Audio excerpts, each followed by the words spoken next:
Bismillahirrahmanirrahim. At kabilang rin sa kainaman, kabutihan ng pagdarasal ng Salatul Fajr at Salatul Asr ay ang ru'yatullah, ang pagkakita sa Allah.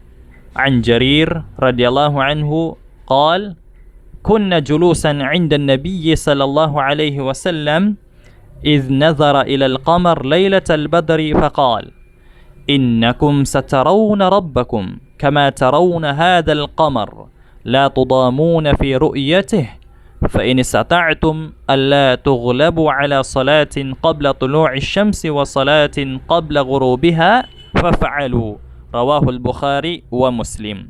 Ayon kay Jarir ibn Abdullah radiyallahu an na nagsabi, kami noon ay kasama ng propeta sallallahu alaihi wasallam. Pagkatapos ay tumingin siya sa buwan isang gabi, ibig sabihin ay sa bagong buwan, at nagsabi, tunay na kayo ay makakakita sa Panginoon ninyo gaya ng pagkakakita ninyo sa buwan na ito, na hindi kayo nahihirapan sa pagkakita nito. Kaya kung makakaya ninyo na hindi kayo mapanaigan sa dasal bago ang pagsikat ng araw at bago ang paglubog nito, ay gawin ninyo. Isinalaysay ni Imam Bukhari at ni Imam Muslim.